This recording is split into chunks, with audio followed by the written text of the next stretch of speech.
Welcome to this introductory reading of The Life Triumphant by James Allen. Over the next 2 minutes, we'll explore the essence of this timeless work that guides us towards success and personal fulfillment. In a world where the pursuit of happiness and meaning is constant, The Life Triumphant emerges as a spiritual compass, offering profound and practical wisdom to navigate life's challenges. James Allen, a master of positive thinking and author of the iconic As a Man Thinketh, takes us on a journey toward achieving inner success. His approach transcends mere accumulation of material wealth to focus on the development of character, mind, and soul. Through its chapters, The Life Triumphant teaches us that true triumph begins from within. It inspires us to cultivate a positive mindset, to overcome our fears and limitations, and to align our actions with our highest ideals. The Life Triumphant reminds us that we are the architects of our destiny, that our choices and attitudes shape the course of our lives. It challenges us to take responsibility for our well-being and to seek greatness in every experience, whether favorable or adverse. Throughout these chapters, you'll discover timeless principles that will empower you to reach your loftiest goals and live a meaningful and fulfilling life. So, if you're ready to embark on a journey toward inner success and discover the transformative power of your thoughts and actions, I invite you to delve into the chapters of The Life Triumphant by James Allen. Prepare to unleash your unlimited potential and reach new heights of personal fulfillment. It's time to triumph in life. The Life Triumphant by James Allen. Foreword. Every being lives in his own mental world. His joys and sorrows are the creations of his own mind and are dependent upon the mind for their existence.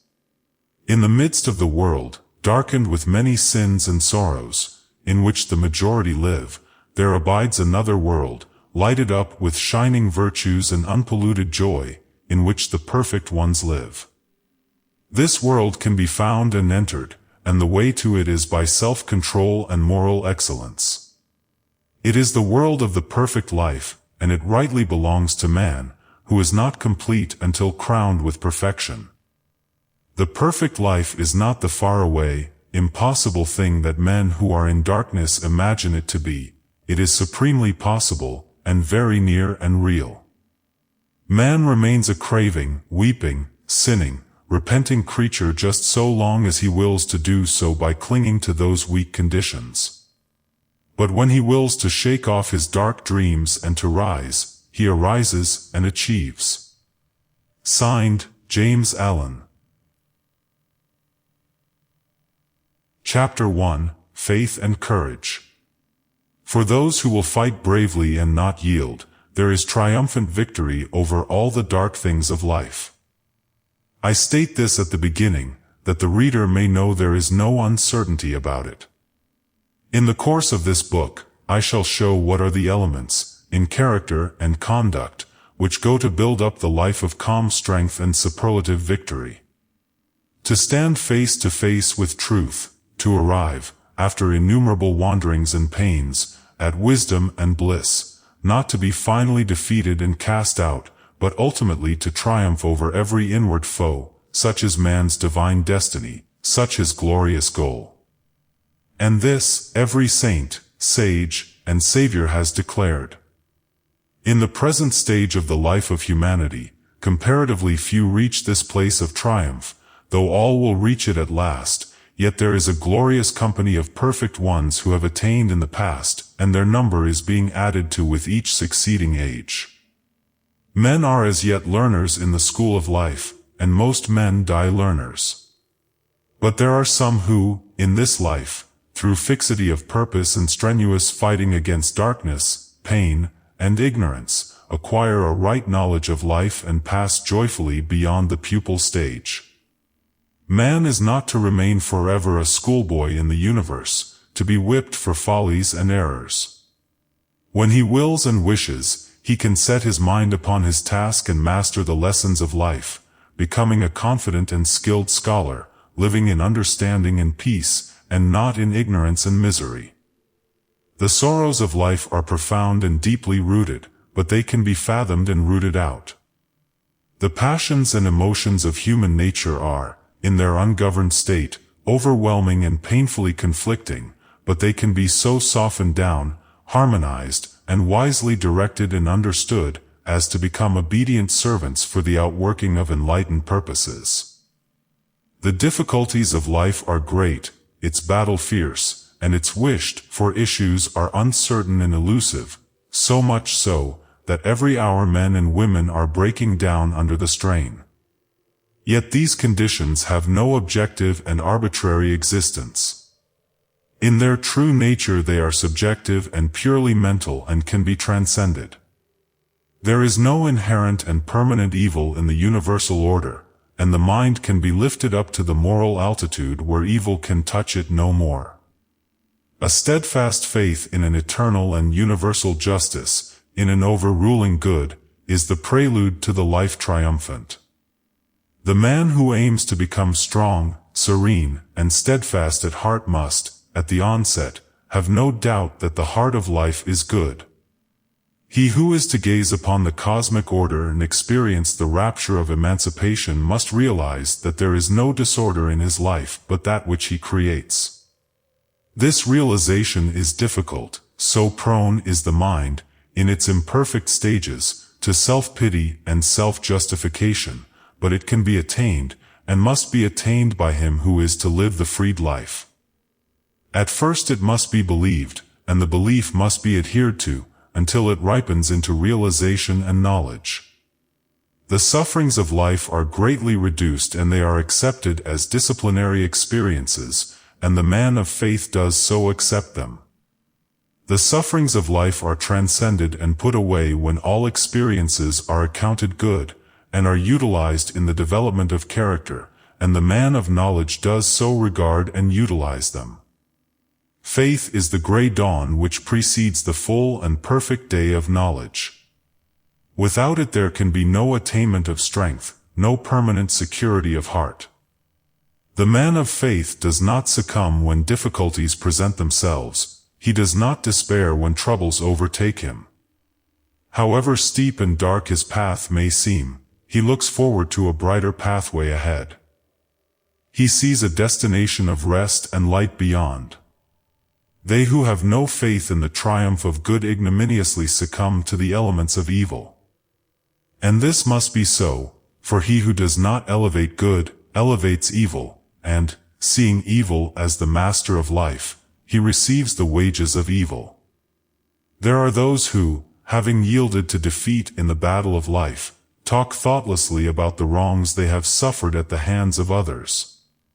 They believe, and try to make others believe, that they would have been successful or rich or famous but for the treachery and villainy of those about them. They tell, for the 1000th time, how they have been deceived, defrauded, and degraded by others. They imagine that they themselves are all trust, all innocence, all honesty and good nature, and that nearly everyone else is all that is bad and malicious. They tell how they would have been just as prosperous and honored as others if they had been as selfish as those others, and that their great drawback, and the chief source, in themselves, of their failures, is that they were born with too great an endowment of unselfishness. Such self-praising complainers cannot distinguish between good and evil, and their faith in human nature and the goodness of the universe is dead. Looking upon others, they have eyes for evil only. Looking upon themselves, they see only suffering innocence. Rather than discover any evil in themselves, they would have all humanity bad. In their hearts they have enthroned the wretched demon of evil as the Lord of life and see in the course of things only a selfish scramble in which the good is always crushed and the evil rises triumphant. Blind to their own folly, ignorance, and weakness, they see nothing but injustice in their fate, nothing but misery and wretchedness in their present condition. He who would have even a useful and successful life, yet alone a spiritually noble and victorious one, must at once root out and cast away this wretched condition of mind that negates all that is good and pure and gives preeminence to all that is base and impure. Misfortune, misery, and defeat most surely await the man who believes that dishonesty, deceit, and selfishness are the best weapons whereby to achieve a successful life. What courage and strength can a man develop, and what quiet and happiness can he enjoy, who believes that in order to keep pace with others he must continually deny and discourage the better qualities of his nature? The man who believes that evil is more powerful than good, and that bad men have the best of life, is still involved in the elements of evil, and, being so involved, he must necessarily suffer, defeat. It may appear to you that the world is given over to wickedness, that the bad prosper, and the good fail, that there is nothing but chance, injustice, and disorder. But do not believe this, regard it as an illusive appearance. Conclude that you do not see life as it really is, that you have not yet fathomed the causes of things, and that when you can look upon life through a purer heart and a wiser mind, you will see and understand its equity. And truly when you do so look at life, you will see good where you now see evil, order where now appears disorder, and justice where now injustice seems to prevail. The universe is a cosmos, not a chaos, and the bad do not prosper. It is true there is much evil in the world, otherwise there would be no necessity for moral aims, but there is also much misery in the world, and the evil and misery are related as cause and effect.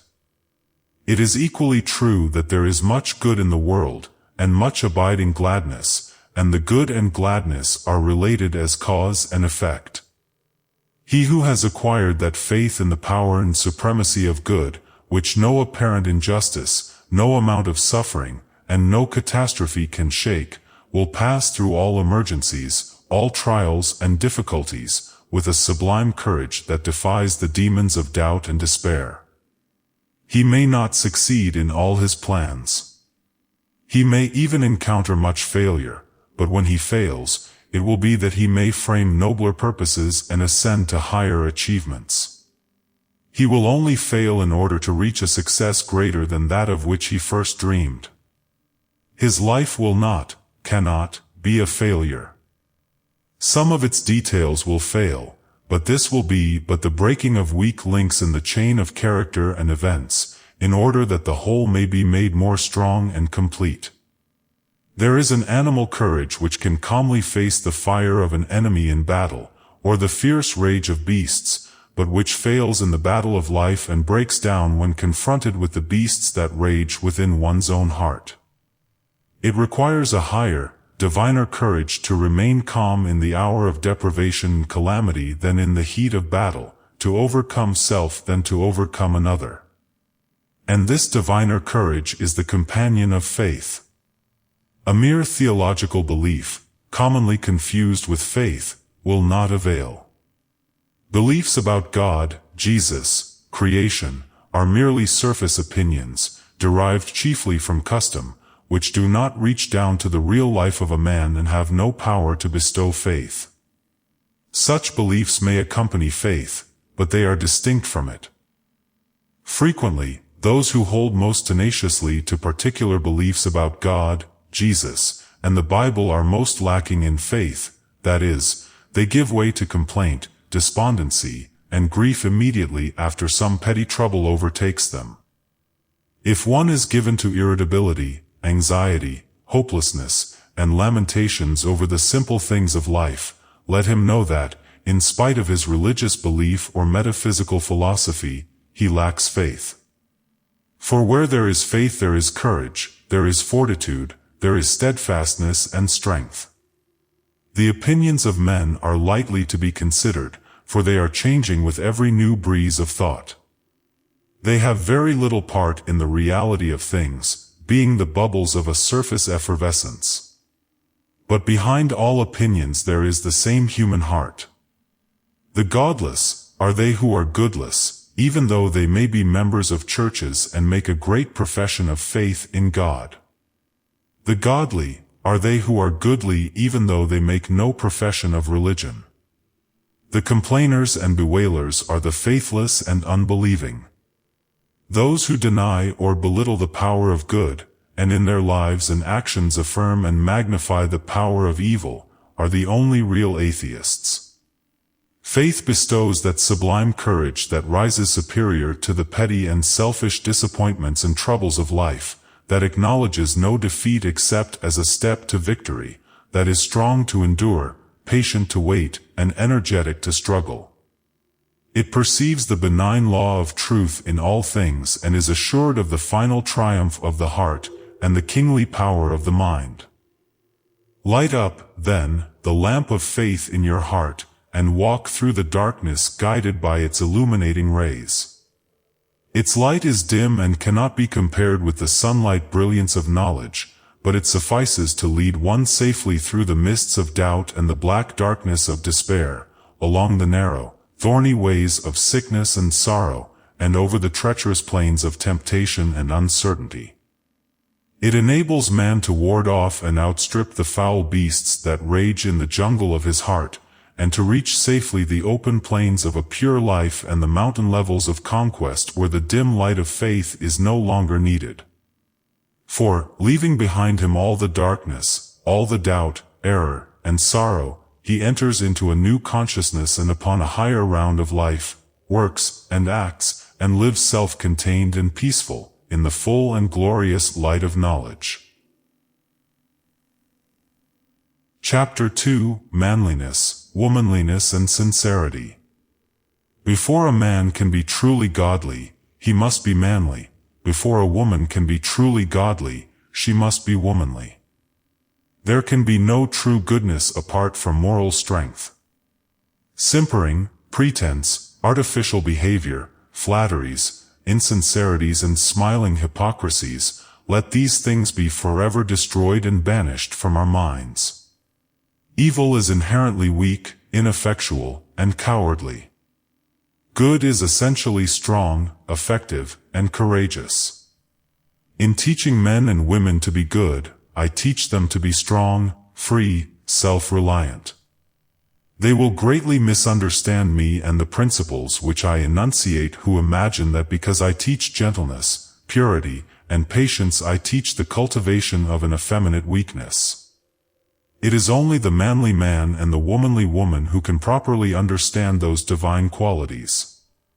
No one is better equipped to achieve the life triumphant than they who, along with active moral qualities and a high sense of purity and honor, are also possessed of the strong animal nature of the normal man.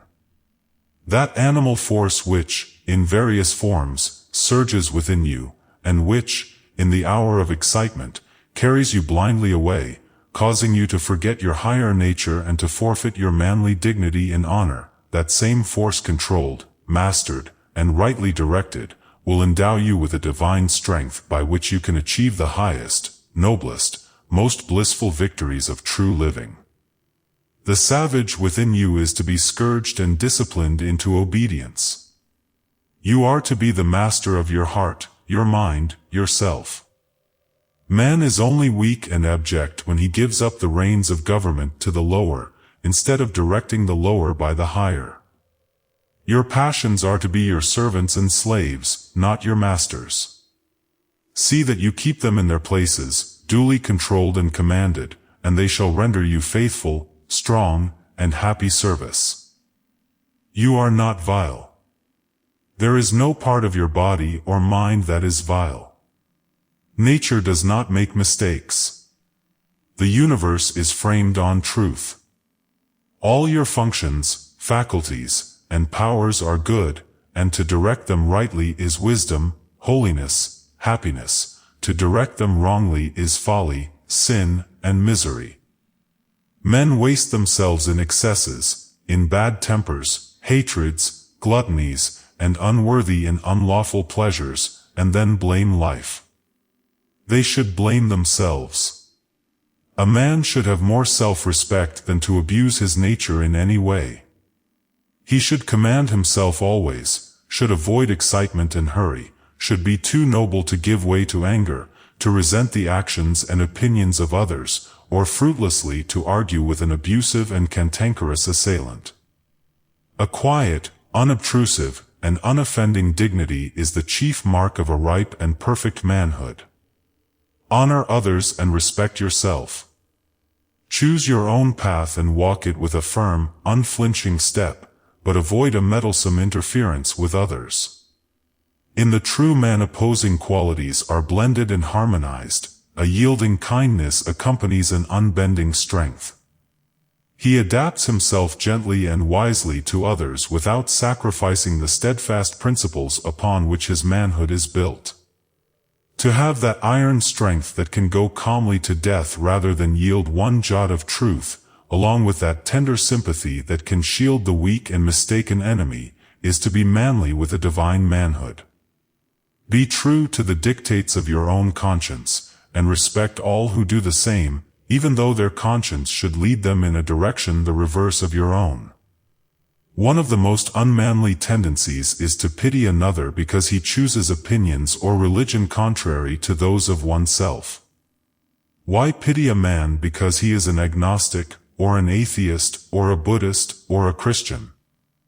Because he does not hold this opinion or that belief?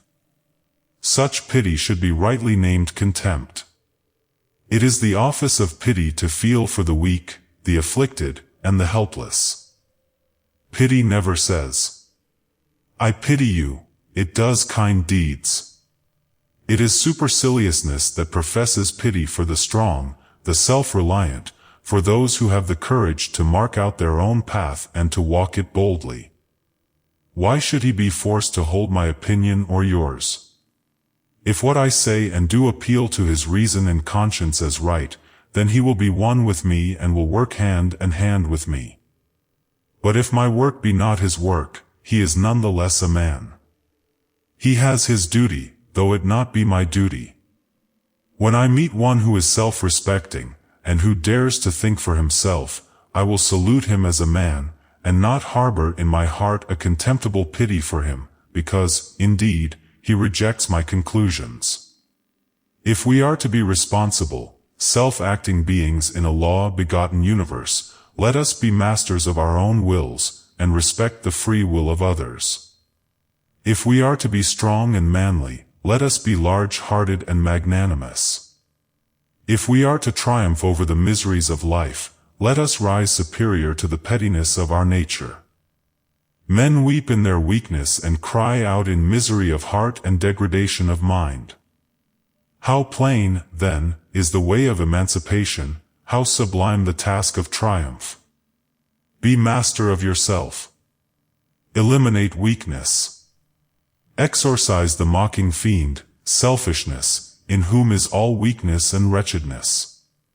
Do not pander to unnatural cravings, to unlawful desires, or to morbid self-love and self-pity. Give them no quarter, but promptly stamp them out with disciplinary decision and strength. A man should hold himself, as it were, in the hollow of his hand. He should be able to take up and to lay down. He should know how to use things, and not be used by them. He should neither be the helpless captive of luxury nor the whipped slave of want, but should be self-contained and self-sufficient, master of himself under all conditions. He must train and direct his will in the way of self-mastery, which is the way of obedience, obedience to the law of his nature. Disobedience to law is the supreme evil in man, the source of all his sin and sorrow. In his ignorance he imagines he can triumph over law and subdue the wills of others. He thus destroys his power. Man can triumph over his disobedience, over ignorance, sin, egotism, and lawlessness. He can conquer self, and herein lies his manly strength and divine power. He can comprehend the law of his being and obey it as a child obeys the will of its father. He can sit the crowned king of all his functions and faculties, using them wisely in unselfish service, and not as instruments of selfishness and greed. There is no bad habit that he cannot uproot, no sin that he cannot subdue, no sorrow that he cannot comprehend and conquer. Let a man then know his worth and keep things under his feet. Let him not peep or steal or skulk up and down with the air of a charity boy or an interloper, in the world which exists for him. A manly self-reliance is not only compatible with, but is the accompaniment of, a divine humility. A man is only arrogant and egotistic when he usurps authority over others. He cannot claim nor exercise too great an authority over himself. Strong self-command, with gentle consideration for others, combine to make the truly manly man. To begin with, a man must be honest, upright, sincere. Deceit is the blindest folly. Hypocrisy is the weakest thing on earth. In trying to deceive others, a man most of all deceives himself. A man should be so free from guile, meanness, and deceit as to be able to look everybody in the face with a clear, open, unflinching gaze, free from shame and confusion, and with no inward shrinking or misgivings. Without sincerity a man is but a hollow mask, and whatsoever work he attempts to do, it will be lifeless and ineffectual. Out of a hollow vessel nothing but the sound of hollowness can come, and from insincerity nothing but empty words can proceed. Many are not consciously hypocrites, yet fall victims, thoughtlessly, to little insincerities which undermine happiness and destroy the moral fabric of their character. Some of these people go regularly to their place of worship.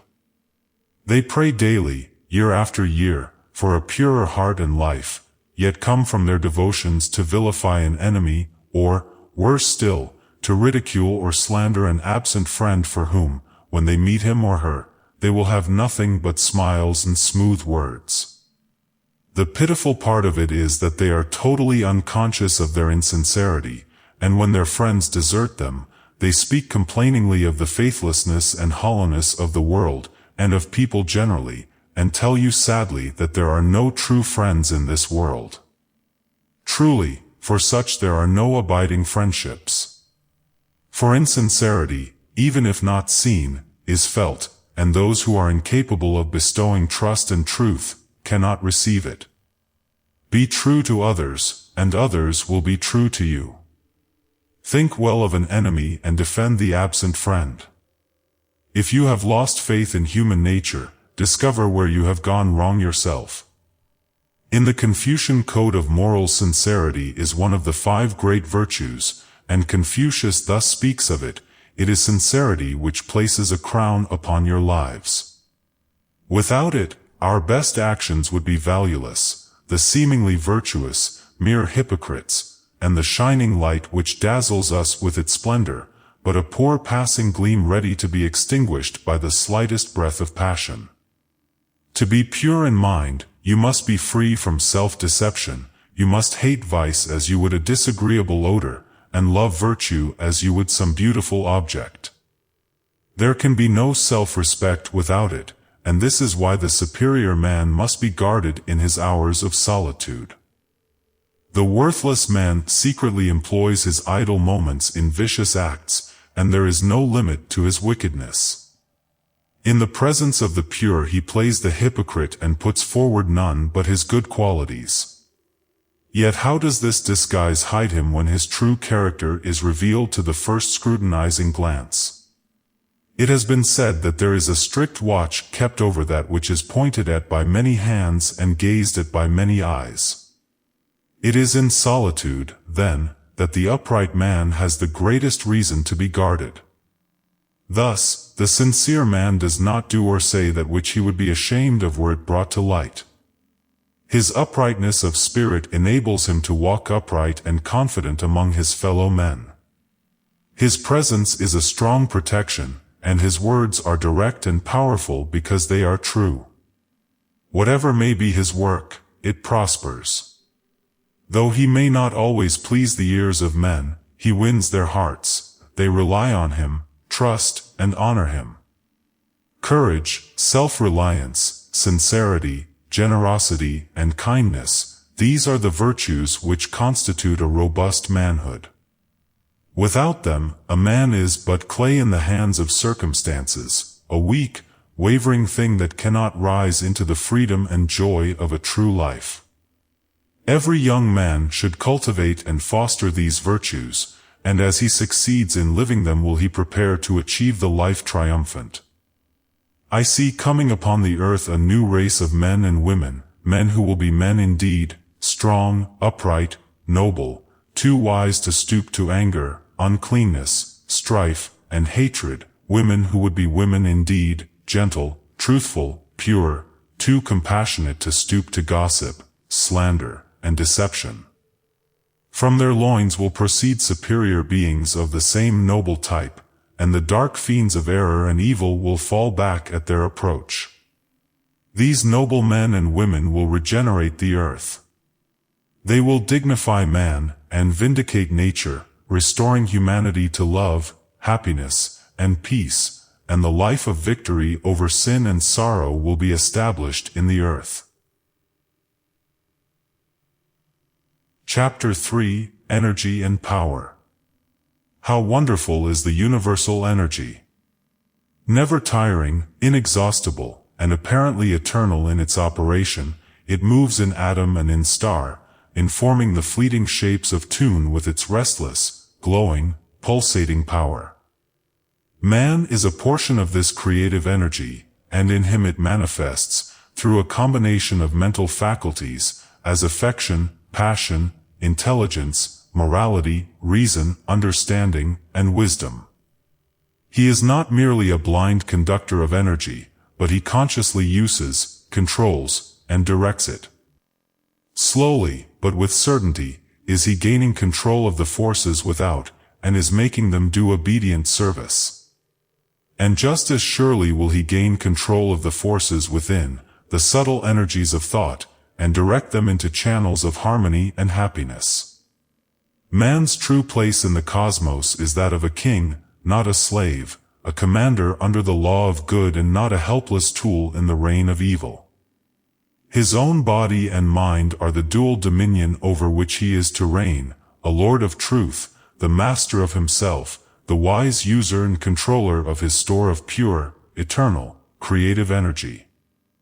Let him walk the earth unashamed, strong, valiant, tender, and kind, no longer prostrate in self-abasement, but walking erect in the dignity of perfect manhood, not groveling in selfishness and remorse, nor crying for pardon and mercy, but standing firm and free in the sublime majesty of a sinless life. Long has man regarded himself as vile, weak, and unworthy, and has been content to remain so. But in the new era which has just now burst upon the world, he is to make a glorious discovery that he is pure, powerful, and noble when he rises up and wills. The rising up is not against any outward enemy, not against neighbor, nor governments, nor laws, nor spirits, nor principalities, but against the ignorance, folly, and misery which beset him in the dominion of his own mind. For it is only by ignorance and folly that man is slavish, by knowledge and wisdom his kingdom is restored. Let them who will, preach man's weakness and helplessness, but I will teach his strength and power.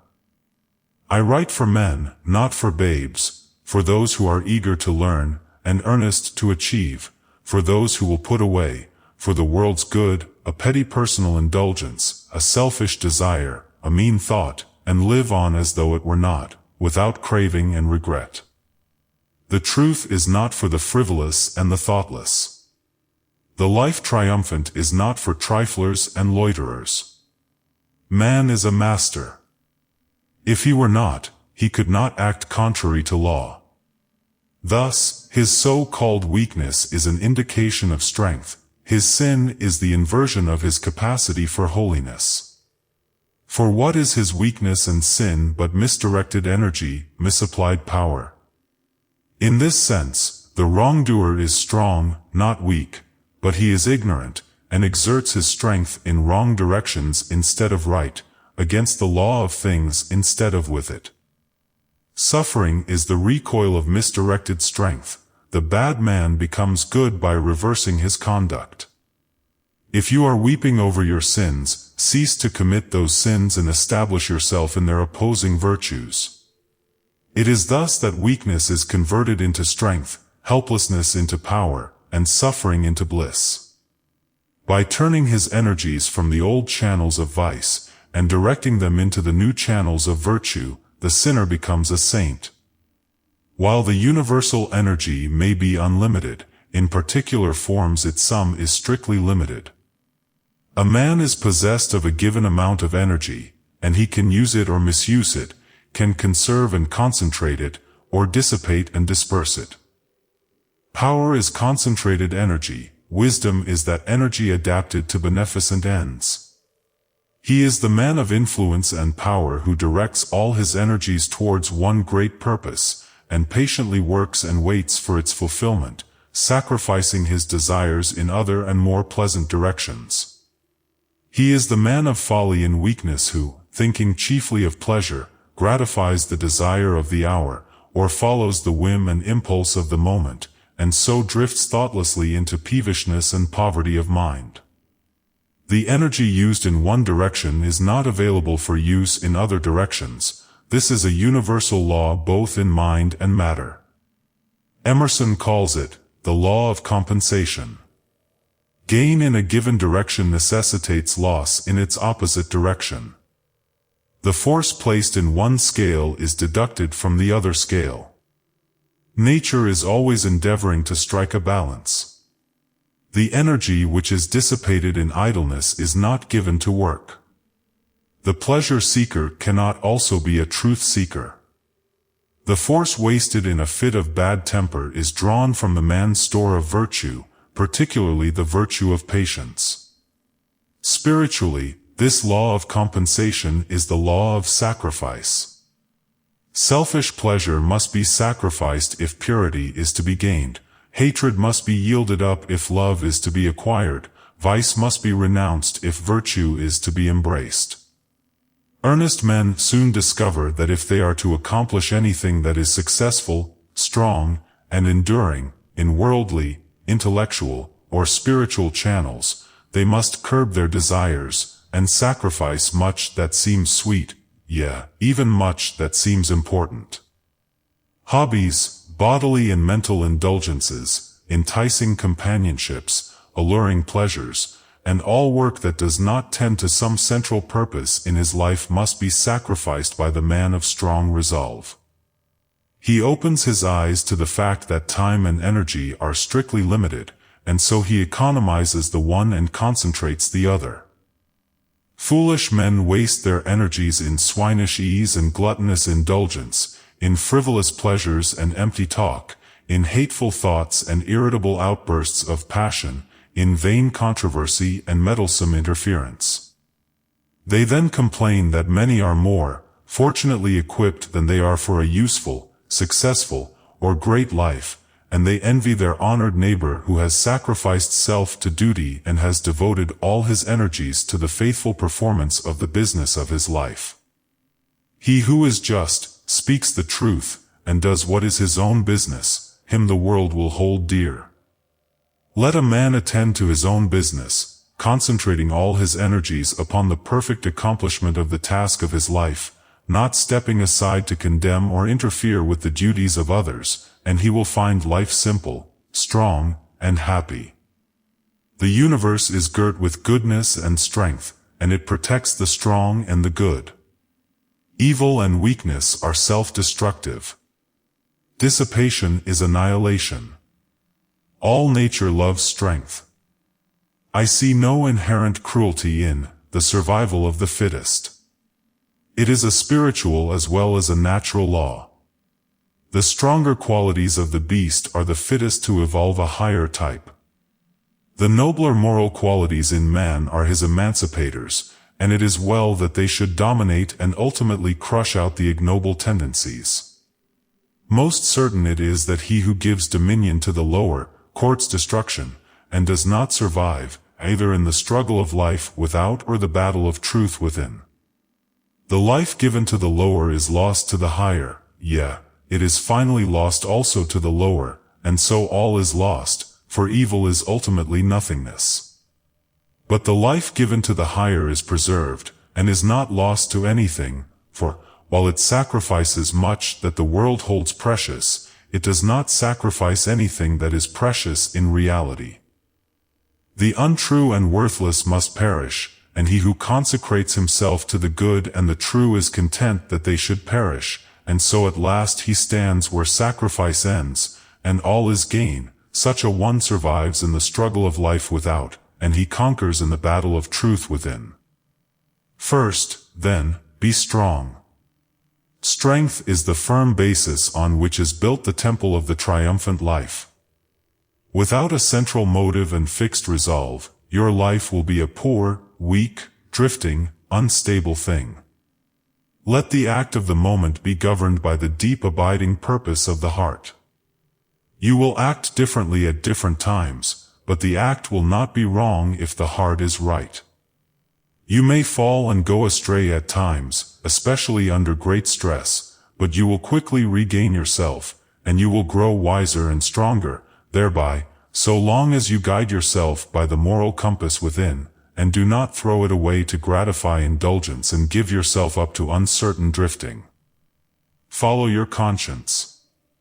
Be true to your convictions. Do at the moment what you regard as right, and put away all procrastination, vacillation, and fear. If you are convinced that in the performance of your duty under certain circumstances the severest measures are necessary, carry out those measures, and let there be no uncertainty about it. Err on the side of strength rather than weakness. The measures you adopt may not be the best, but if they are the best you know, then your plain duty is to carry them out. By so doing you will discover the better way, if you are anxious for progress, and are willing to learn. Deliberate beforehand, but in the tune of action do not hesitate.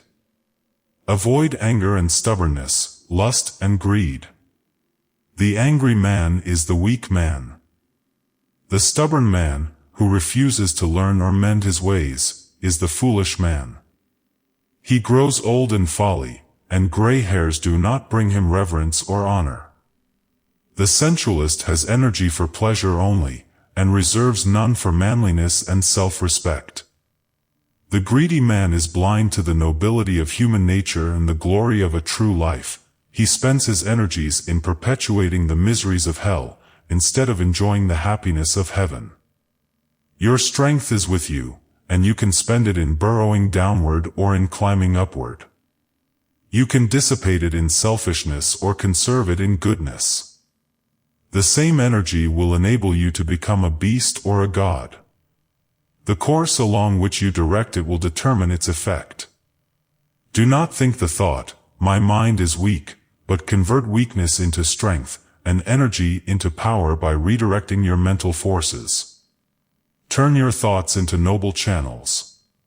Put away vain longings and foolish regrets, abolish complaint and self-condolence, and have no dalliance with evil. Lift your face upward.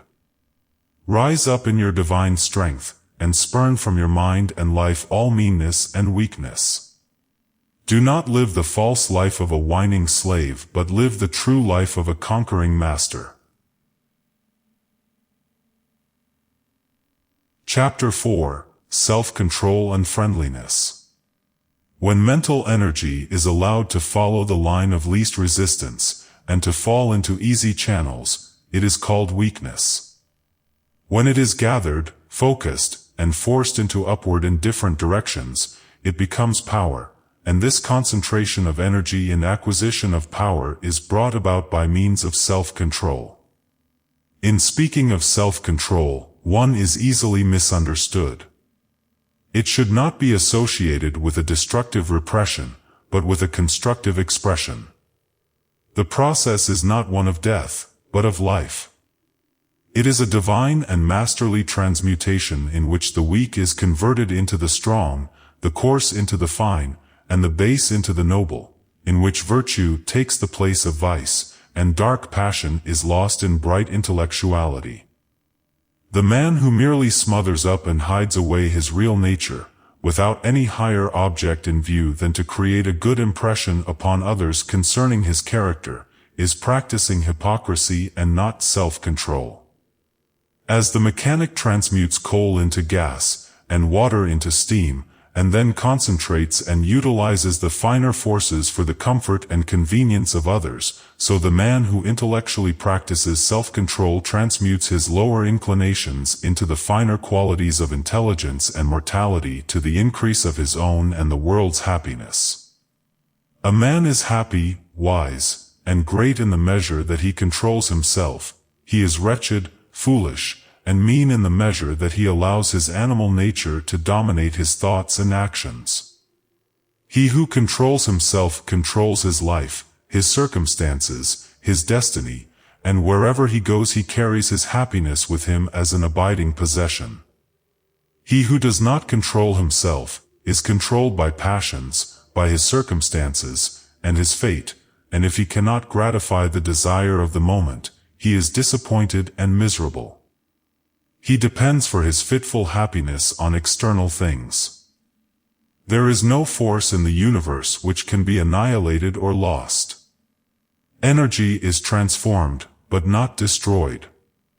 To shut the door on old and bad habits is to open it to new and better ones. Renunciation precedes regeneration. Every self-indulgence, every forbidden pleasure, every hateful thought renounced is transformed into something more purely and permanently beautiful. Where debilitating excitements are cut off, there spring up rejuvenating joys. The seed dies that the flower may appear, the grub perishes, but the dragonfly comes forth. Truly, the transformation is not instantaneous, nor is the transition a pleasant and painless process. Nature demands effort and patience as the price of growth. In the march of progress, every victory is contested with struggle and pain, but the victory is achieved, and it abides. The struggle passes, the pain is temporary only. To demolish a firmly fixed habit, to break up a mental tendency that has become automatic with long use, and to force into birth and growth a fine characteristic or lofty virtue, to accomplish this necessitates a painful metamorphosis, a transitional period of darkness, to pass through which patience and endurance are required. This is where men fail. This is where they slip back into their old, easy, animal ruts, and abandon self-control as too strenuous and severe. Thus, they fall short of permanent happiness, and the life of triumph over evil is hidden from their eyes. The permanent happiness which men seek in dissipation, excitement, and abandonment to unworthy pleasure is found only in the life which reverses all this, the life of self-control. So far as a man deviates from perfect self-command, just so far does he fall short of perfect happiness. He sinks into misery and weakness, the lowest limit of which is madness, entire lack of mental control, the condition of irresponsibility. In so far as a man approximates to perfect self-command, just so near does he approach to perfect happiness, and rise into joy and strength. So glorious are the possibilities of such divine manhood, that no limit can be set to its grandeur and bliss. If a man will understand how intimately, how inseparably, self-control and happiness are associated, he has but to look into his own heart, and upon the world around, to find there the joy-destroying effects of uncontrolled tendencies. Looking upon the lives of men and women, he will perceive how the hasty word, the bitter retort, the act of deception, the blind prejudice and foolish resentment bring wretchedness and even ruin in their train. Looking into his own life, what days of consuming remorse, of restless anxiety, and of crushing sorrow rise up before his mind, periods of intense suffering through which he has passed through lack of self-control. But in the right life, the well-governed life, the victorious life, all these things pass away. New conditions obtain, and purer, more spiritual instruments are employed for the achievements of happy ends. There is no more remorse, because there is no more wrongdoing. There is no more anxiety, because there is no more selfishness. There is no more sorrow, because truth is the source of action. The much desired thing which self pursues with breathless and uncontrolled eagerness, yet fails to overtake, comes unbidden, and begs to be admitted, to him who works and waits in perfect self-command.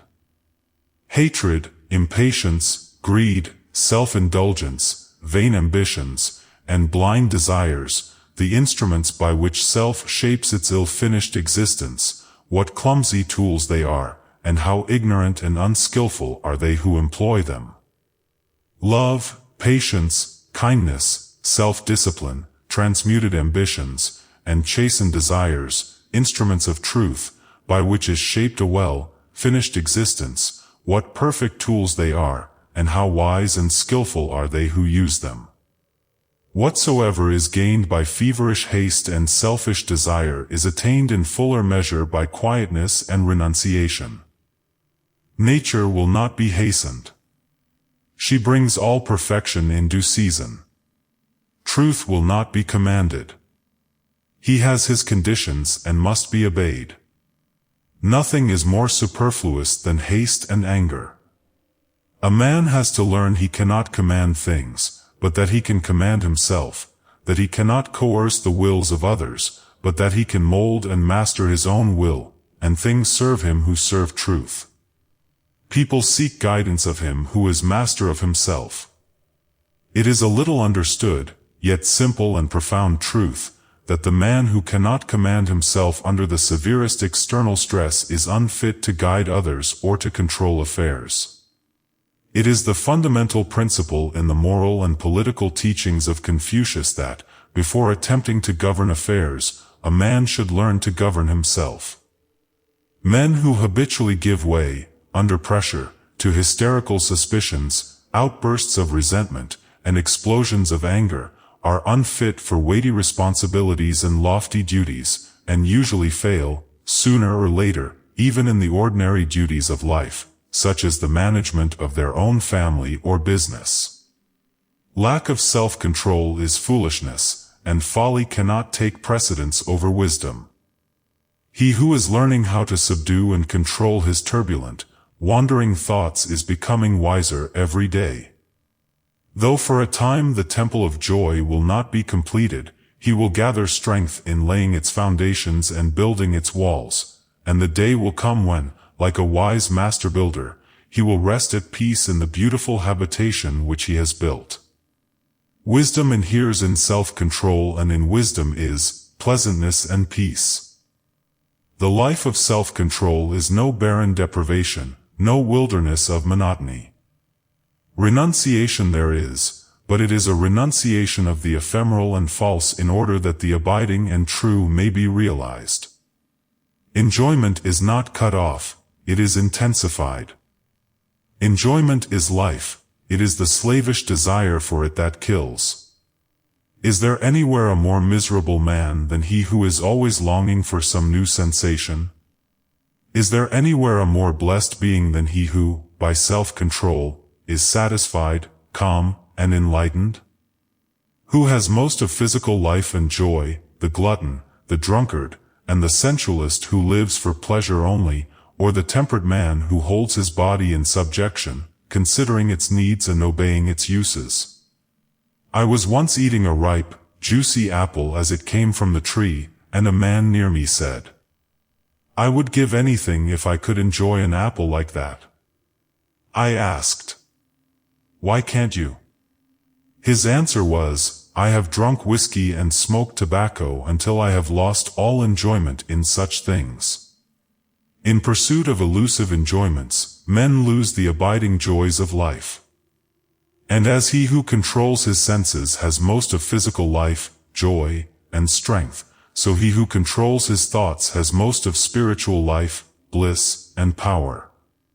For not only happiness, but knowledge and wisdom also are revealed by self-control. As the avenues of ignorance and selfishness are closed, the open gates of knowledge and enlightenment appear. Virtue attained is knowledge gained. The pure mind is an enlightened mind. He has well-being who controls himself well. I hear men speak of the monotony of goodness. If looking for things in the spirit which one has given up in the letter were goodness, then indeed would it be monotonous. The man of self-control does not merely give up his base pleasures, he abandons all longing for them.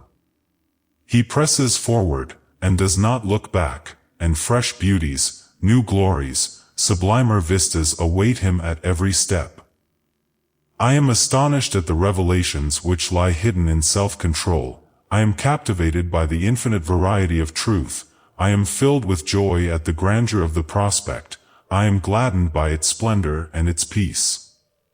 Along the way of self-control there is the joy of victory, the consciousness of expanding and increasing power, the acquisition of the imperishable riches of divine knowledge, and the abiding bliss of service to humankind. Even he who travels only a portion of the way will develop a strength, achieve a success, and experience a joy which the idle and the thoughtless cannot know. And he who goes all the way will become a spiritual conqueror. He will triumph over all evil and will blot it out. He will gaze with enrapt vision upon the majesty of the cosmic order and will enjoy the immortality of truth. Chapter 5: Simplicity and Freedom. You have known what it is to be physically encumbered by some superfluous load. You have experienced the happy relief of dispensing with such a load. Your experience illustrates the difference between a life burdened with a complexity of desires, beliefs, and speculations, and one rendered simple and free by the satisfaction of its natural needs, and a calm contemplation of the facts of existence, eliminating all argument and speculation. There are those who cumber their drawers, cupboards, and rooms with rubbish and clutter. To such an extent is this carried sometimes, that the house cannot be properly cleaned, and vermin swarms. There is no use for the rubbish, but they will not part with it, even though by so doing, they would also get rid of the vermin. But they like to think that it is there, like to feel that they have got it, especially if they are convinced that nobody else has its like. They reason that it may be of some use someday, or it may become valuable, or it brings up old associations which they occasionally resuscitate and take a paradoxical pleasure in sorrowing over. In a sweet, methodical, well-managed house, such superfluities, bringing with them dirt, discomfort, and care, are not allowed to accumulate. Or should they have accumulated, they are gathered up and consigned to the fire in the trash bin, when it is decided to cleanse and restore the house, and give it light, comfort, and freedom. In a like manner men hoard up in their minds mental rubbish and clutter, cling tenaciously to it, and fear its loss. Insatiate desires, thirsty cravings for unlawful and unnatural pleasures, conflicting beliefs about miracles, gods, angels, demons, and interminable theological complexities, hypothesis is piled upon hypothesis, speculation is added to speculation, until the simple, beautiful, all-sufficient facts of life are lost to sight and knowledge beneath the metaphysical pile.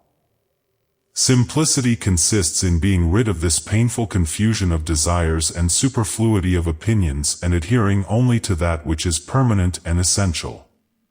And what is permanent in life? What is essential?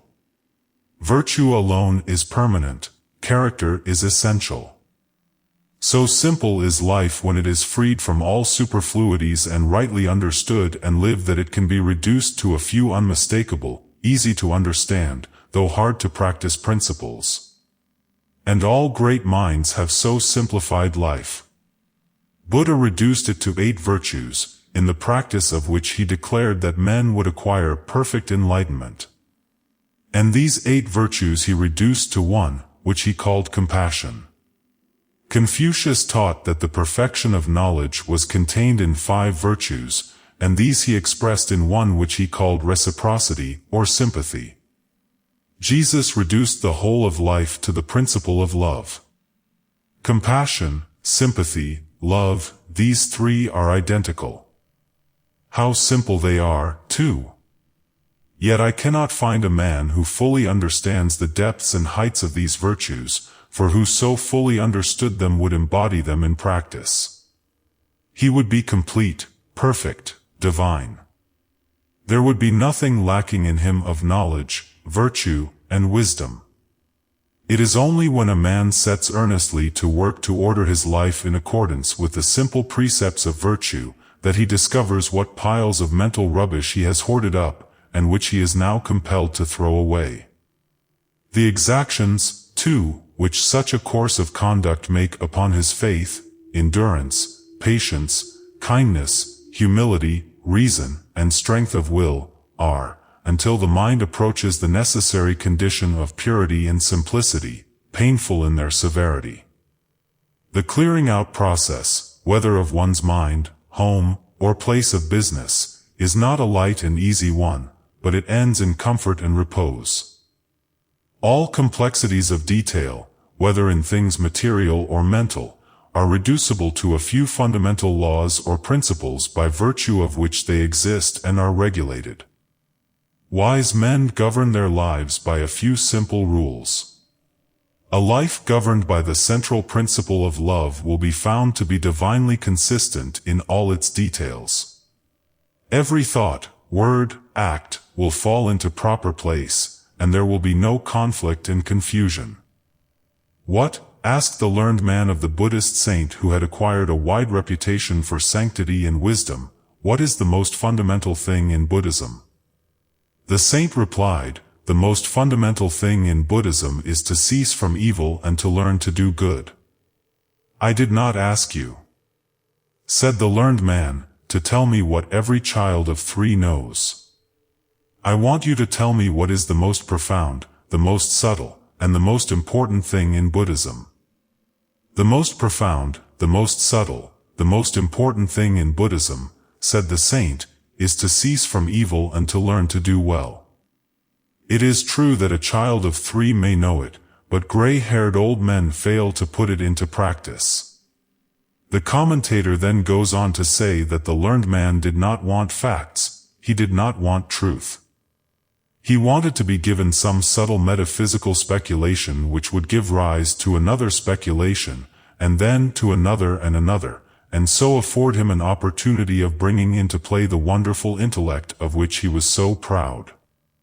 A member of a philosophical school once proudly said to me, "Our system of metaphysics is the most perfect and the most complicated in the world." I discovered how complicated it was by becoming involved in it and then pursuing the process of disentanglement back to the facts of life, simplicity, and freedom. I have since learned how better to utilize my energy and occupy my time in the pursuit and practice of those virtues that are firm and sure, rather than to waste it in the spinning of the pretty but unsubstantial threads of metaphysical cobwebs. But while regarding with disfavor assumption and pride, and that vanity which mistakes its own hypothesis for reality, I set no premium on ignorance and stupidity. Learning is a good thing. As an end in itself, as a possession to be proud of, it is a dead thing, but as a means to the high ends of human progress and human good it becomes a living power. Accompanied with a lowly mind, it is a powerful instrument for good. The Buddhist saint was no less learned than his proud questioner, but he was more simple and wise. Even hypotheses will not lead us astray if they are perceived as mere hypotheses and are not confounded with facts. Yet the wisest men dispense with all hypotheses and fall back on the simple practice of virtue. They thus become divine, and arrive at the acme of simplicity, enlightenment, and emancipation. To arrive at the freedom and joy of simplicity, one must not think less, he must think more, only the thinking must be set to a high and useful purpose and must be concentrated upon the facts and duties of life, instead of dissipated in unprofitable theorizing. A life of simplicity is simple in all its parts because the heart which governs it has become pure and strong, because it is centered and rested in truth. Harmful luxuries in food and vain superfluities in dress, exaggerations of speech and insincerities of action, thoughts that tend to intellectual display in empty speculation, all these are set aside in order that virtue may be better understood and more earnestly embraced. The duties of life are undertaken in a spirit from which self is eliminated, and they become transfigured with a new and glorious light, even the light of truth. The great fundamental facts of life, heretofore hidden from knowledge, are plainly revealed, and the eternal verities, about which the wordy theorizers can only guess and argue, become substantial possessions. The simple-hearted, the true-hearted, the virtuous and wise, are no longer troubled with doubts and fears about the future and the unknown and unknowable. They take their stand upon the duty of the hour, and on the known and the knowable. They do not barter away the actual for the hypothetical. They find in virtue an abiding security. They find in truth an illuminating light which, while it reveals to them the true order of the facts of life, throws a halo of divine promise about the abyss of the unknown, and so, they are at rest. Simplicity works untrammeled and becomes greatness and power. Suspicions, deceptions, impurities, despondencies, bewailings, doubts, and fears, all these are cast away, left behind and ignored, and the freed man, strong, self-obsessed, calm, and pure, works in unclouded assurance, and inhabits heavenly plains. Chapter 6. Right Thinking and Repose. Life is a combination of habits, some baneful, some beneficent, all of which take their rise in the one habit of thinking.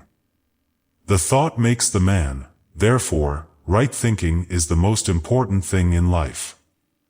The essential difference between a wise man and a fool is that the wise man controls his thinking, the fool is controlled by it. A wise man determines how and what he shall think and does not allow external things to divert his thought from the main purpose.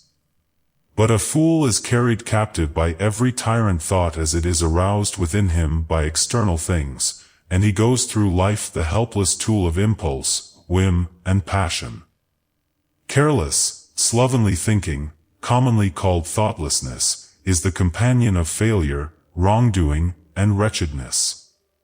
Nothing, no prayers, no religious ceremonies, not even acts of charity, can make up for wrong thinking. Only right thinking can rectify a wrong life.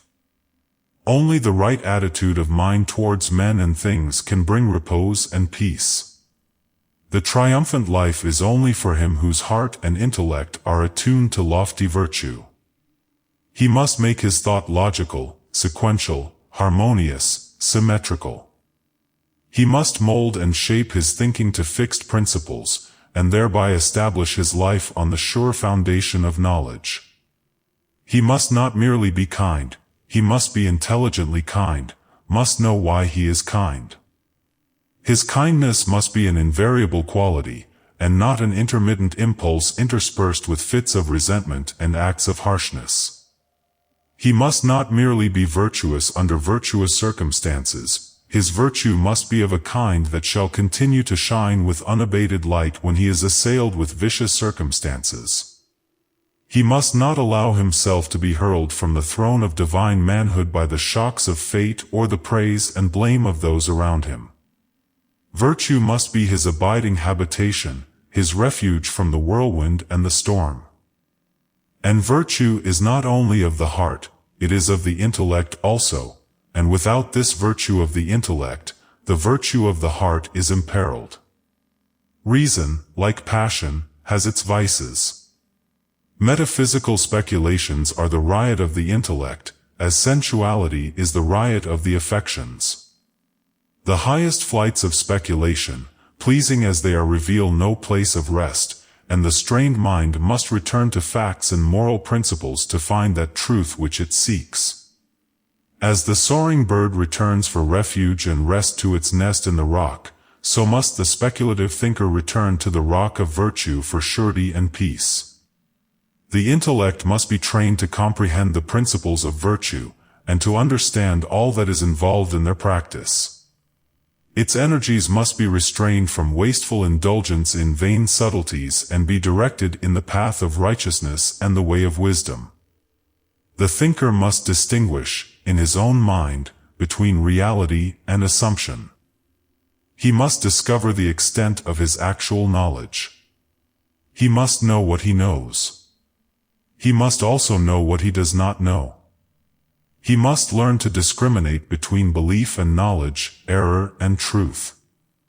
In his search for the right attitude of mind which perceives truth, and works out a wise and radiant life, he must be more logical than logic, more merciless in exposing the errors of his own mind than the most sarcastic logician is in exposing the errors of the minds of others.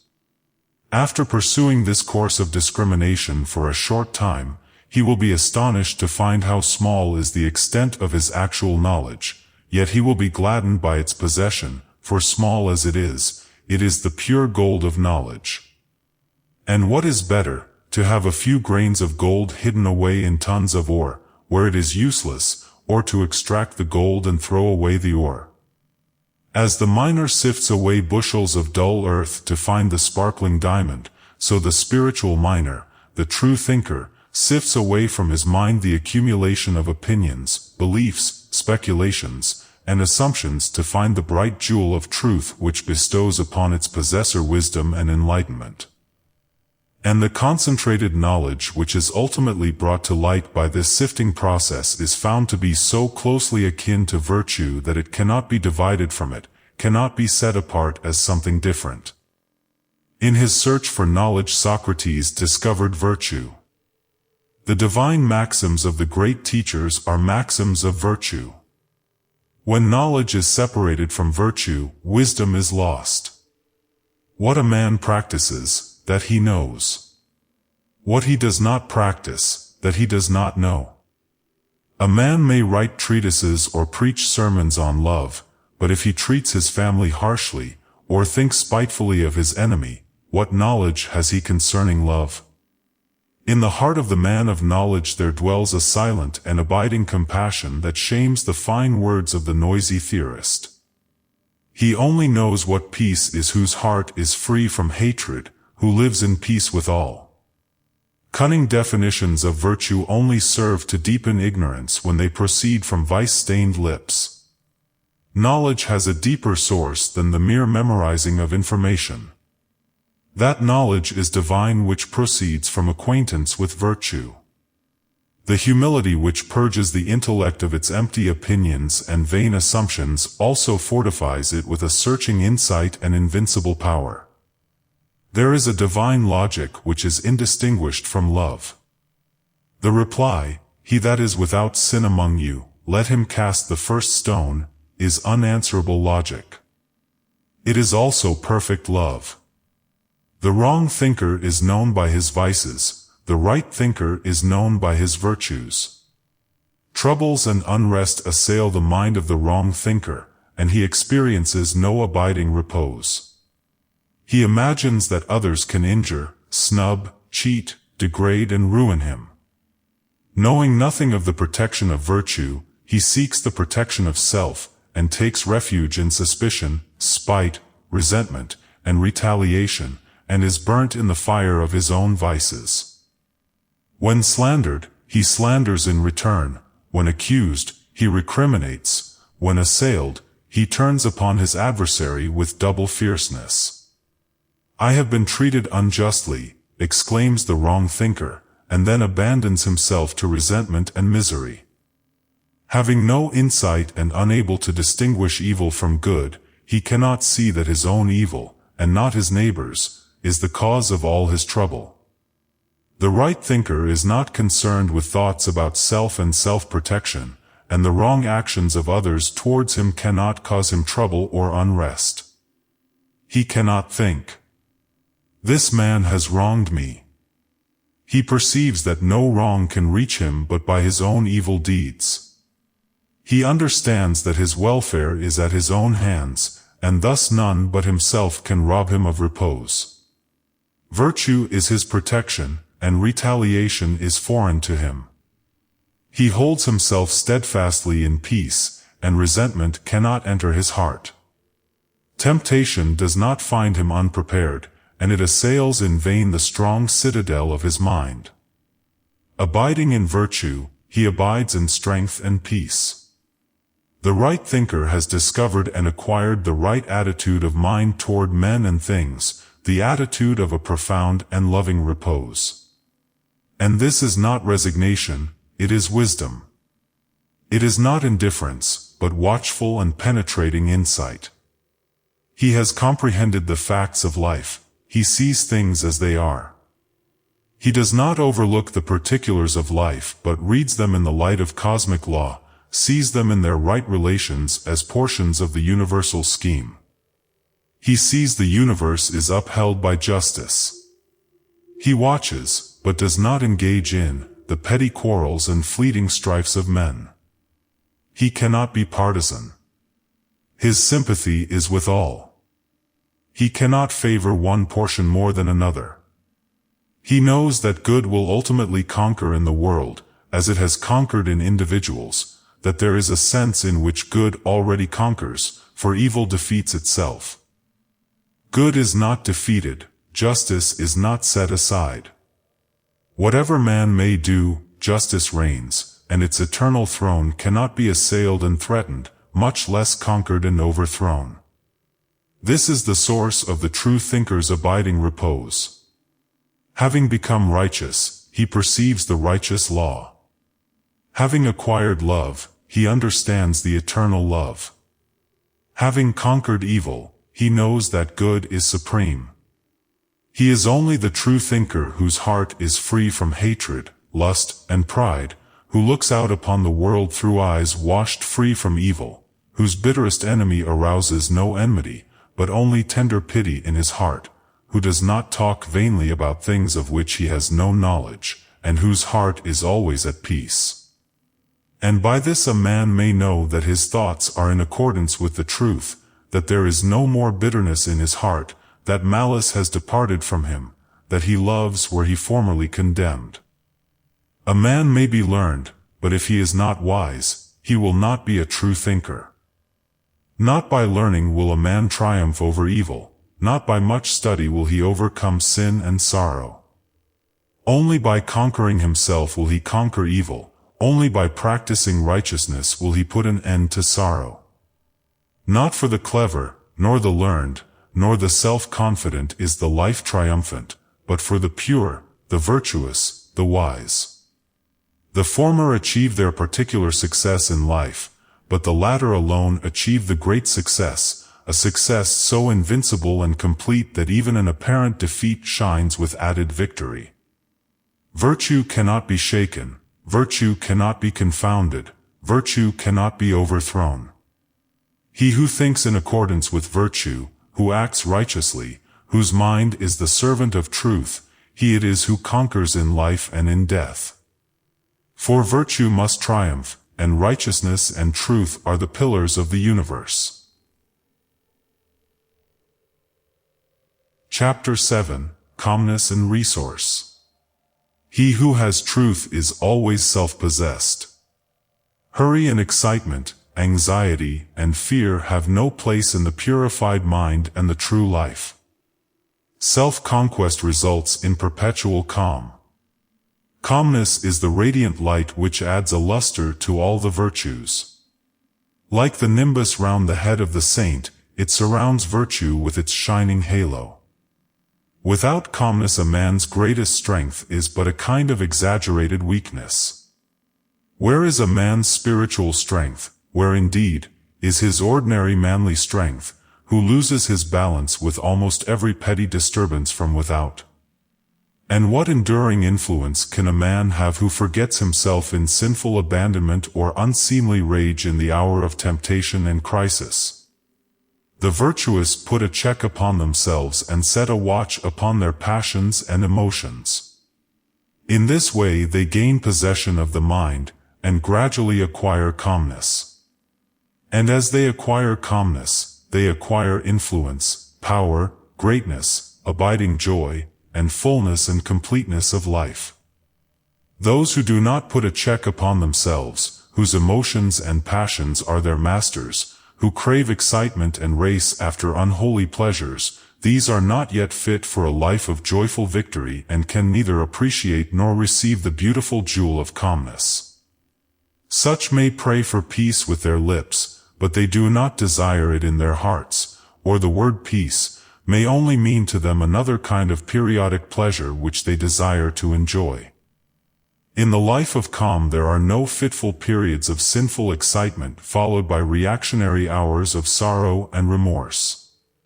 There are no foolish elations followed by equally foolish depressions, no degrading actions followed by misery and loss of self-respect. All these things are put away, and what remains is truth, and truth is forever encircled with peace. The calm life is new unbroken bliss. Duties which are irksome to the ungoverned are things of joy to the calm man. Indeed, in the calm life, the word duty receives a new meaning. It is no longer opposed to happiness, but it is one with happiness. The calm man, the right-seeing man, cannot separate joy from duty. Such separation belongs to the mind and life of the pleasure, hunter and lover of excitement.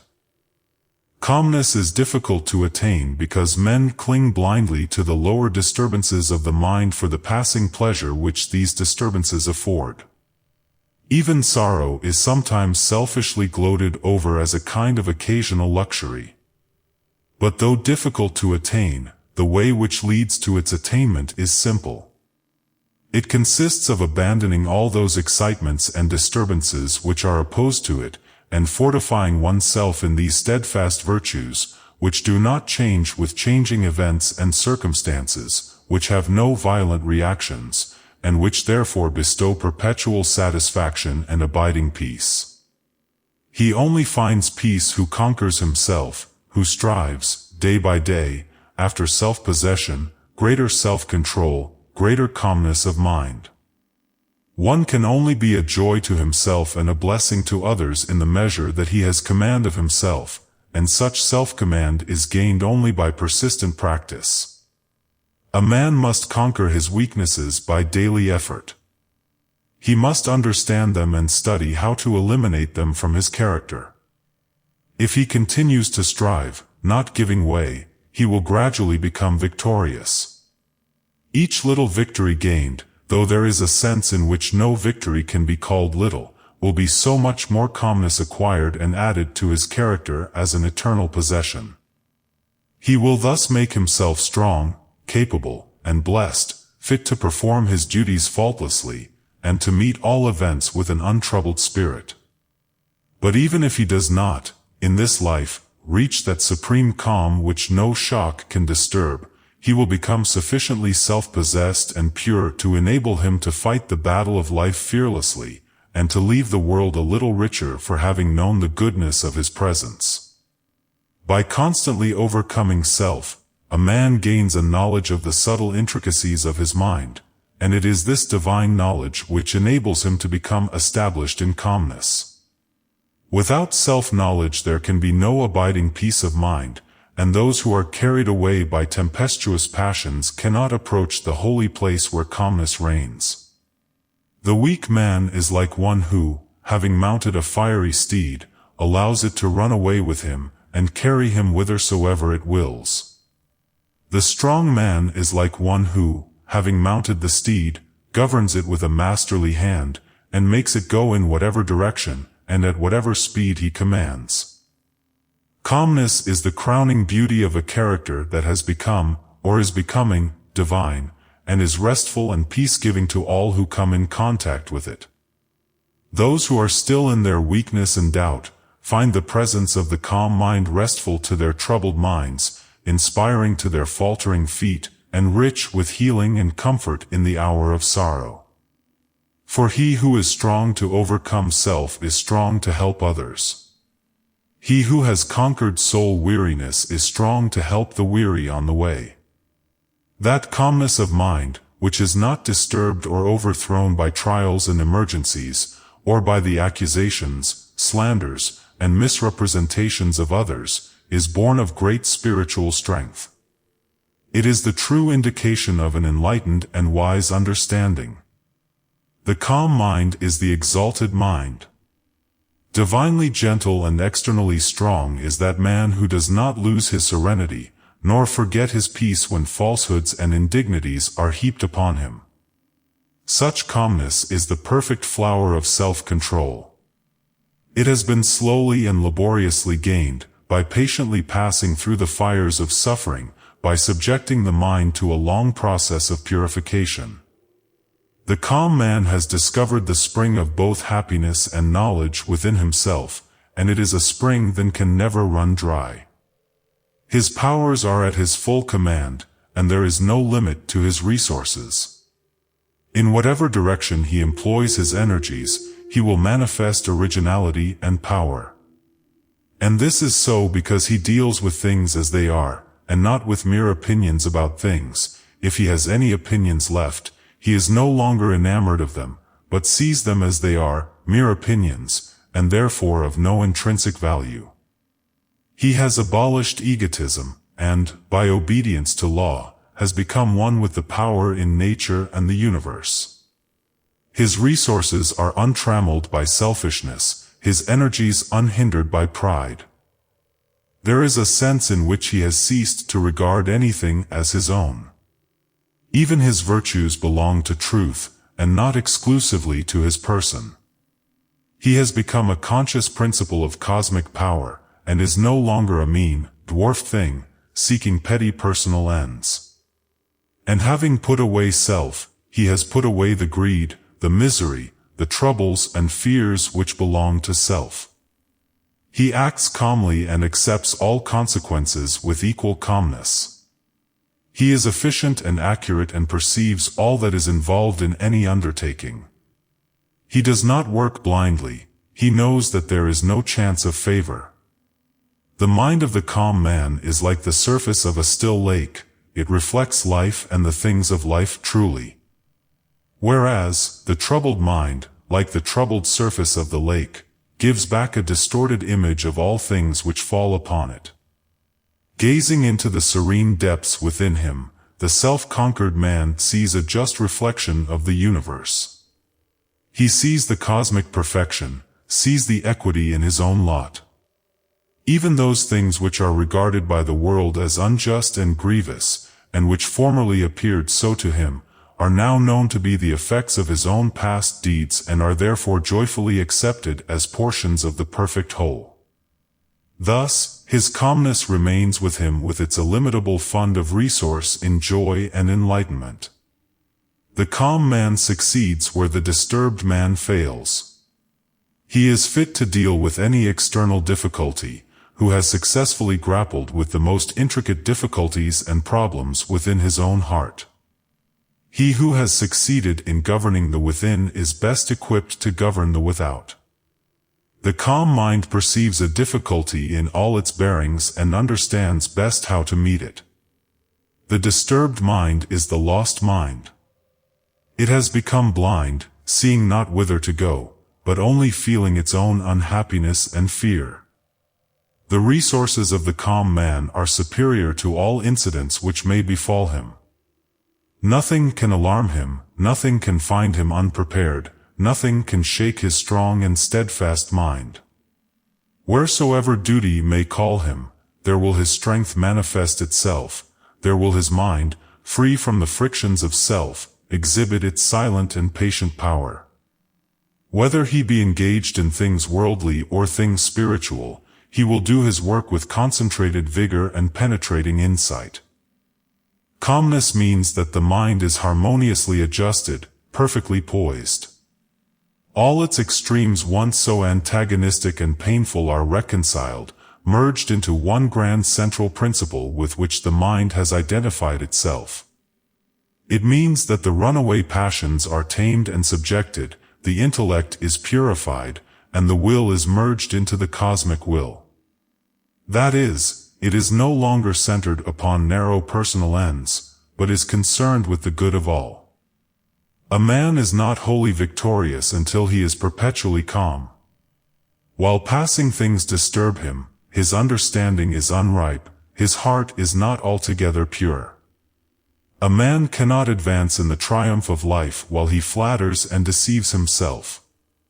He must awake and be fully alive to the fact that his sins, sorrows, and troubles are of his own making, and belong to his own imperfect condition. He must understand that his miseries have their root in his own sins, and not in the sins of others.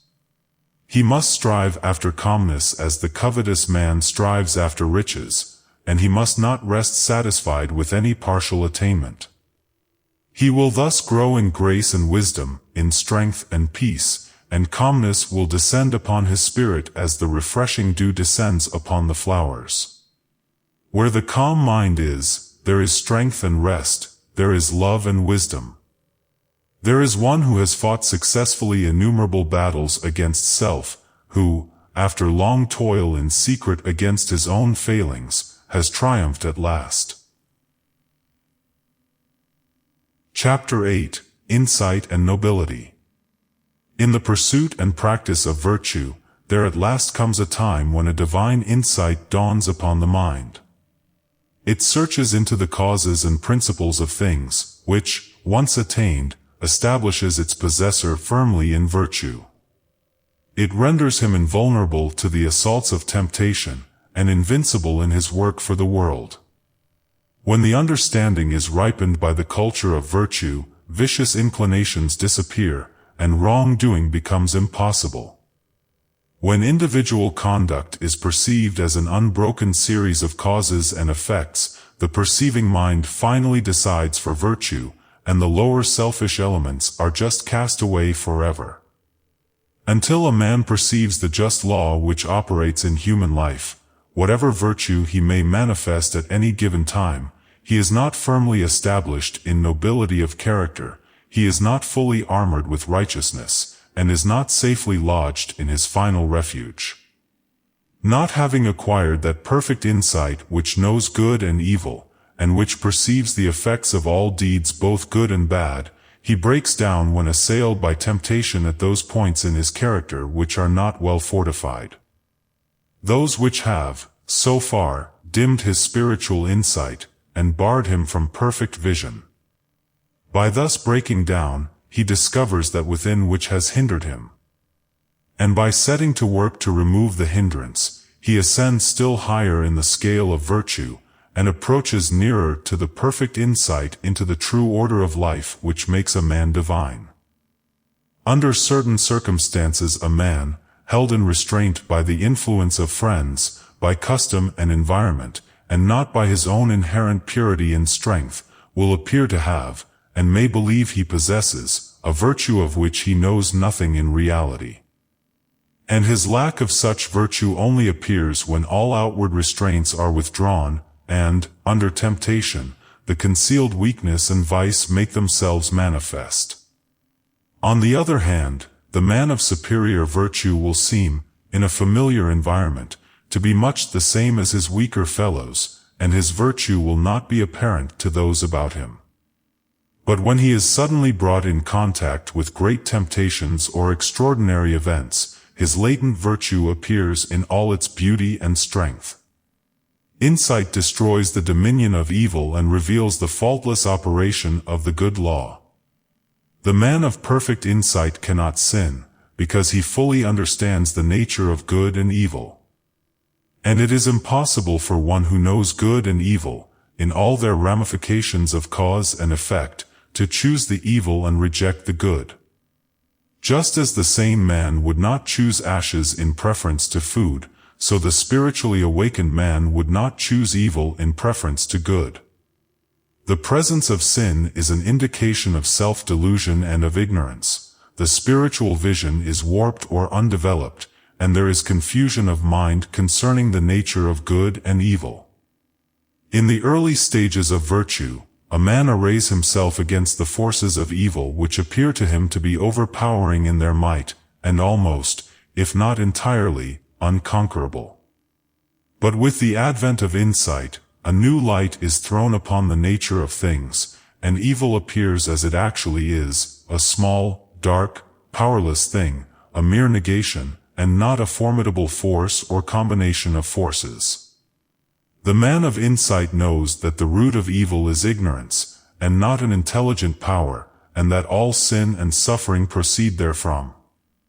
Thus, knowing evil to be merely a deprivation of good, he cannot hate it, but manifests compassion for all sinning and suffering beings. Indeed, he who has so far conquered the evil in his own heart, as to know the nature and source of evil, cannot possibly hate, dislike, or despise any being, no matter how far removed from virtue it may be.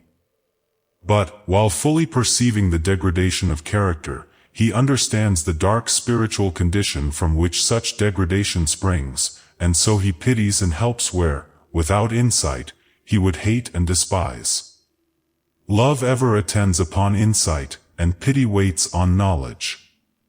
That insight which proceeds from self-purification and long acquaintance with virtue makes itself manifest in the form of ripeness of character.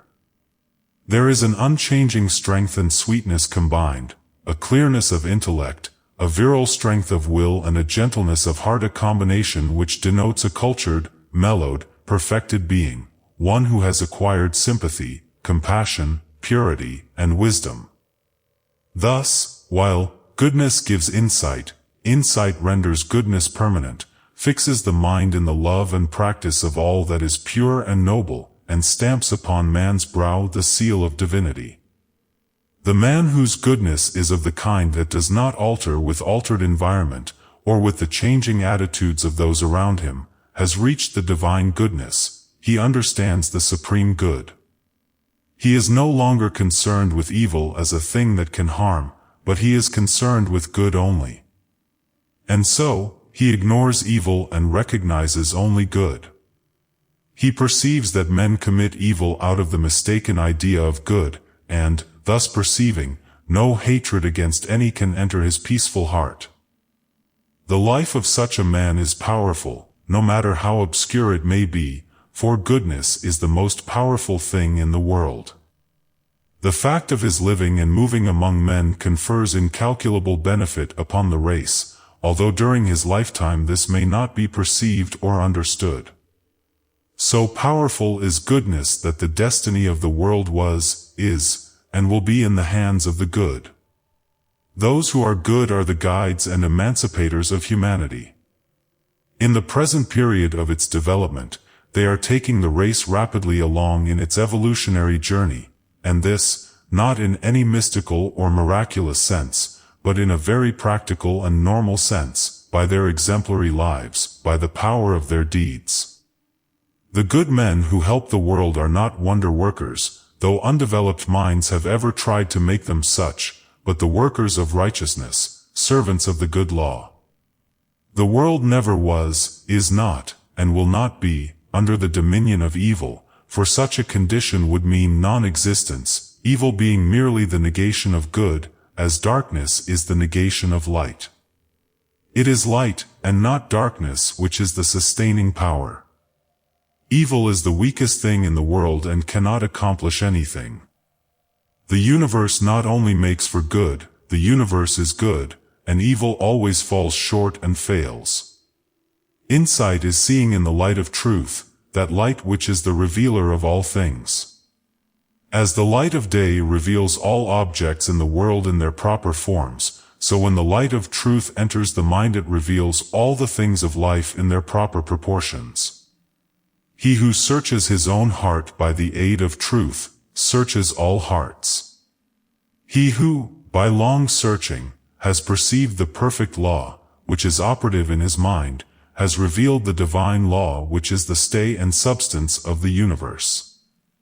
Insight disperses error and puts an end to superstition. Sin is the only error. Men attack each other's beliefs and remain in ignorance. When they get rid of their own sins, they will become enlightened. Superstition springs from sin. Looking through darkened eyes, men see evil things which are delusions of ignorance, conceiving in their hearts unlawful things. Their imagination is troubled with monsters and terrors which have no existence in reality. Where there is pure insight there is no fear. Devils, demons, wrathful and jealous gods, vampires, and evil spirits, and all the hideous host of the ideological monsters, have vanished from the universe along with the feverish nightmare which gave them birth. And before the rapt gaze of the purified one there spreads a universe of orderly beauty and inviolate law. The man of insight lives in the beatific vision of the saints, not as a fleeting experience in a moment of exceptional purity, but as a constant, normal condition of mind. He has completed his long journey through self and sorrow and is at peace. He has conquered and is glad. He sees all the sin, misery, and pain that are in the world more plainly and vividly than other men. But he now sees it as it is in its cause, inception, growth, and fruitage, not as it appeared to him when he was blindly involved in it, and his mind was distorted by impurities. He watches the growth of beings, from the immature to the mature, through periods of change and pain, with tender compassion and solicitude, as the mother watches the growth of her child through the helpless period of its infancy. He sees justice operating in all things. While men are waxing wrathful over the triumph of wrong, he knows that wrong has not triumphed, but is brought to naught. He sees the overruling right which, though concealed from worldly eyes, remains forever unshaken. He sees the littleness, the puny weakness, the blind folly of evil as compared with the majesty, the invincible power, and the all-seeing wisdom of good. And thus, knowing and seeing, his mind is finally fixed in that which is good. He is devoted to truth, and his delight is in the doing of righteousness. When insight is born in the mind, reality stands revealed, not a metaphysical reality distinct from the universe, not a speculative reality other than the things of life, but the reality of the universe itself, the reality of things in themselves. Insight is triumphant over change and decay, for it perceives the abiding in change, the eternal in the transient, the immortal in the things which pass away. And herein is the meaning of that fixed nobility of character of the saints and sages, and superlatively, of the great teachers of the race, that they perceive and abide in reality. They know life in its completion, they understand and obey the righteous law. Having conquered self, they have conquered all delusions, have triumphed over sin, they have triumphed over sorrow, having purified themselves, they see the perfect cosmos. He who chooses the right, the pure, the good, and clings to them through all misunderstandings, insults, and defeat, reaches, at last, the place of insight, and his eyes open upon the world of truth. Then his painful discipline is ended, the lower conditions no more affect him or cause him sorrow. Purity and joy abide with him, and the universe again rejoices in the triumph of good and hails another conqueror. Chapter 9. Except a man be born again. By the mastery of self, a distinct form of consciousness is evolved which some would call divine. It is distinguished from that ordinary human consciousness, which craves personal advantages and gratifications on the one hand and is involved in remorse and sorrow on the other. This divine consciousness concerns itself with humanity in the universe, with eternal verities, with righteousness, wisdom, and truth, and not with pleasures, protection, and preservation of the personality. Not that personal pleasure is destroyed, but that it is no longer craved and sought, it no longer takes a foremost place. It is purified, and it is received as the effect of right thought and action and is no longer an end in itself. In divine consciousness there is neither sin nor sorrow. Even the sense of sin has passed away, and the true order and purpose of life being revealed, no cause is found for lamentation. Jesus called this state of consciousness, the kingdom of heaven. Buddha named it nirvana. Lao Tzu's term for it was Tao. Emerson refers to it as the oversoul, and Dr. Buck calls it cosmic consciousness, in his valuable work bearing that title. The ordinary human consciousness is self-consciousness. Self, the personality, is placed before everything else. There are ceaseless anxieties and fears concerning the self. Its possible loss is thought to be the most grievous calamity, and its eternal preservation the most important thing in the universe. In divine consciousness all this has passed away. Self has disappeared. Therefore, there can be no more fears and anxieties concerning the self, and things are considered and known as they are, and not as they afford pleasure or cause pain to self, not as self wishes them to be for its own temporal or eternal happiness. The self-conscious man is subject to desire, the divinely conscious man is master of desire. The former considers what is pleasant or unpleasant, the latter acts from the righteous law without reference to pleasure or pain.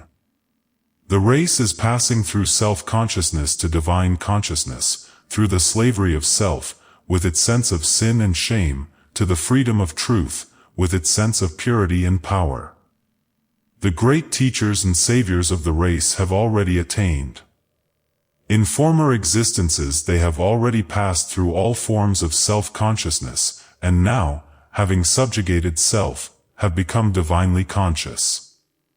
They have reached the summit of evolution on this earth and have no further need to be reborn in the self-conscious form. They are masters of life. Having conquered self, they have acquired the supreme knowledge.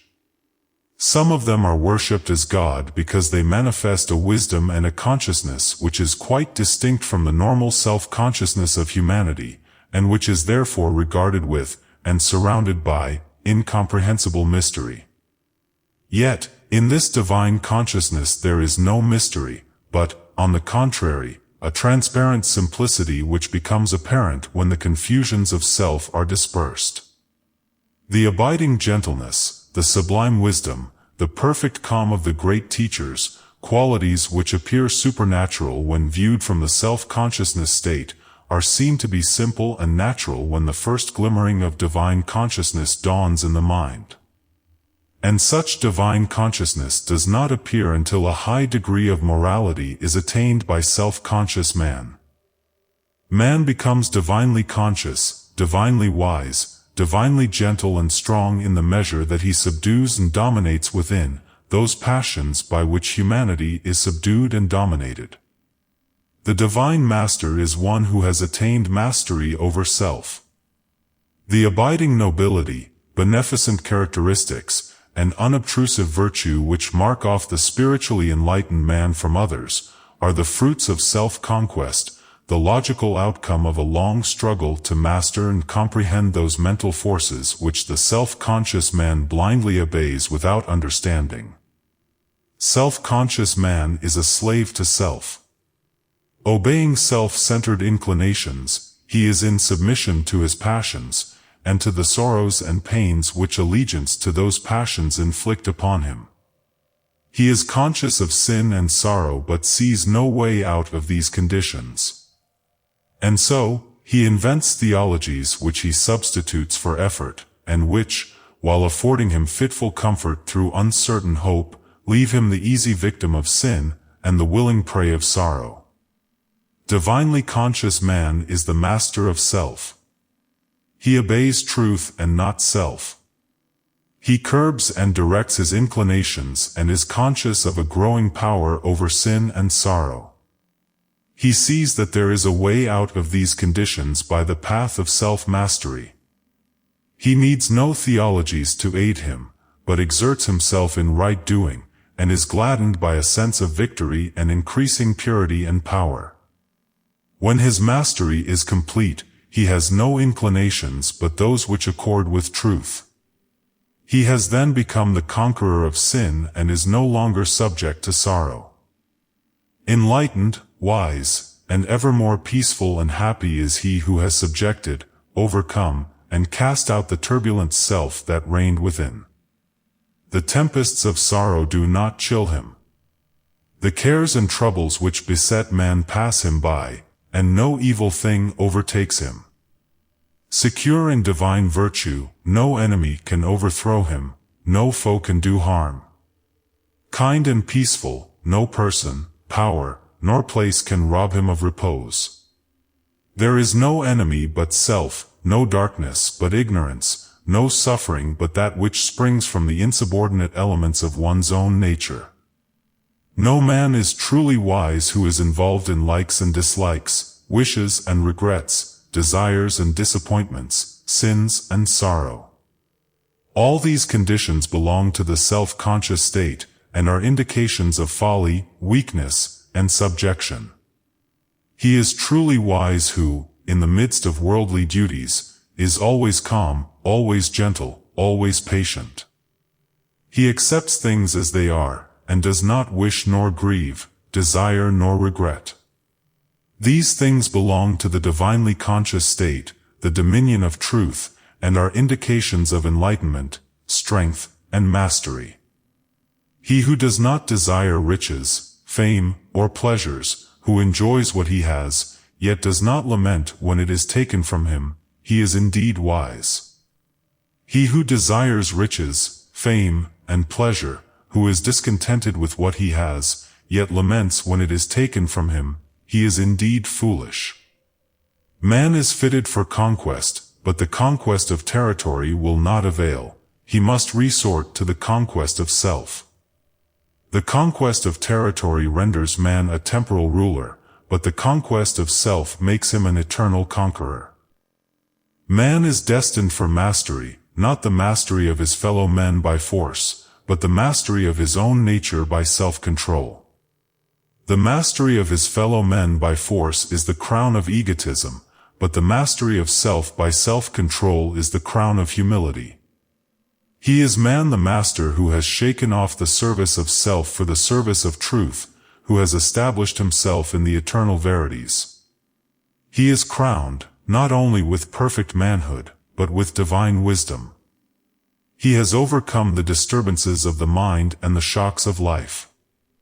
He is superior to all circumstances. He is the calm spectator, but no longer the helpless tool, of events. No more a sinning, weeping, repenting mortal, he is pure, rejoicing, upright immortal. He perceives the course of things with a glad and peaceful heart, a divine conqueror, master of life and death. Chapter 10, Knowledge and Victory. Faith is the beginning of the triumphant life, but knowledge is its consummation. Faith reveals the way, but knowledge is the goal. Faith suffers many afflictions, knowledge has transcended affliction. Faith endures, knowledge loves. Faith walks in darkness, but believes, knowledge acts in light and knows. Faith inspires to effort, knowledge crowns effort with success. Faith is the substance of things hoped for, knowledge is the substance of those things possessed. Faith is the helpful staff of the pilgrim, knowledge is the city of refuge at the journey's end. Without faith there will be no knowledge, but when knowledge is acquired, the work of faith is finished. The life triumphant is a life of knowledge, and by knowledge is meant, not book learning, but life learning, not superficial facts committed to memory, but the deep facts and truths of life, grasped and comprehended. Apart from this knowledge there is no victory for man, no rest for his weary feet, no refuge for his aching heart. There is no salvation for the foolish except by becoming wise. There is no salvation for the sinful except by becoming pure. There is no liberation for man from the turmoil and troubles of life but through divine knowledge reached by the pathway of a pure and blameless life. Nowhere is there permanent peace except in an enlightened condition of mind, and a pure life and an enlightened mind are identical. But there is salvation for the foolish because wisdom can be acquired. There is salvation for the sinful because purity can be embraced. There is liberation for all men from the troubles and turmoil of life because whosoever wills to do so whether rich or poor, the man of knowledge, being victorious over himself, is victorious over sin, over evil, over all the disharmonies of life. Out of the old mind marred by sin and sorrow, he has framed a new mind glorified by purity and peace. He has died out of the old world of evil and is reborn in a new world where love and faultless law prevail, where evil is not, and he has become deathless in immortal good. Anxiety and fear, grief and lamentation, disappointment and regret, wretchedness and remorse, these things have no part in the world of the wise. They are the shadowy inhabitants of the world of self, and cannot nay, they are seen to have no substantiality, in the light of wisdom. The dark things of life are the dark conditions of a mind not yet illuminated by the light of wisdom. They follow self as the shadow of substance. Where selfish desires go, there they follow, where sin is, there they are. There is no rest in self, there is no light in self. And where the flames of turbulent passions and fires of consuming desires are rife, the cool airs of wisdom and peace are not felt. Safety and assurance, happiness and repose, satisfaction and contentment, joy and peace, these are the abiding possessions of the wise, earned by right of self-conquest, the results of righteousness, the wages of a blameless life. The substance of a right life is enlightenment, knowledge, and the spirit of knowledge is peace. To be victorious over self in all the issues of life is to know life as it is in reality, and not as it appears in the nightmare of self. It is to be in peace in all passages, and not to be stricken with trouble and grief in the common happenings of life.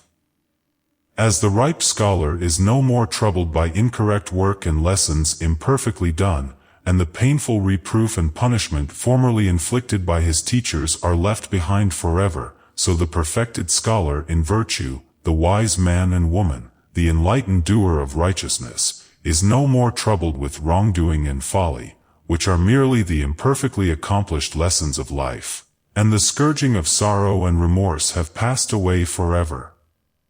The skilled scholar has no more doubt or fear concerning his ability. He has overcome and dispersed the ignorance of his intellect. He has attained to learning, and he knows that he has attained. And he so knows because, having undergone innumerable tests in the forms of lessons and examinations, he has at last proved his skill by passing successfully through the severest tests of scholarship. And now he no longer fears but rejoices when severe tests are applied to prove his ability. He is capable, confident, and glad. Even so the skilled doer of righteousness is no more troubled with doubt and fear concerning his destiny. He has overcome and dispersed the ignorance of his heart. He has attained to wisdom, and he knows that he has attained. And he so knows because where he formerly failed and fell when tested by the wrong conduct of others, he now maintains his patience and calmness under the severest tests of accusation and reproof. Herein is the glory and victory of divine knowledge, that understanding the nature of deeds, both good and bad, the enlightened doer of good deeds no longer suffers through the bad deeds of others. Their actions towards him can never cause him pain and sorrow, nor rob him of his peace. Having taken refuge in good, evil can no more reach nor harm him. He returns good for evil and overcomes the weakness of evil by the power of good. The man who is involved in bad deeds imagines that the bad deeds of others are powerful to do him injury and are filled with grievous harm against him. He is stung with pain and overwhelmed with sorrow, not for his own bad deeds, for these he does not see, but for the wrong deeds of others. Involved in ignorance, he has no spiritual strength, no refuge, and no abiding peace. The man victorious over self is the true seer. He is not the seer of spirits or supernatural phenomena, for such seeing is narrow and illusory.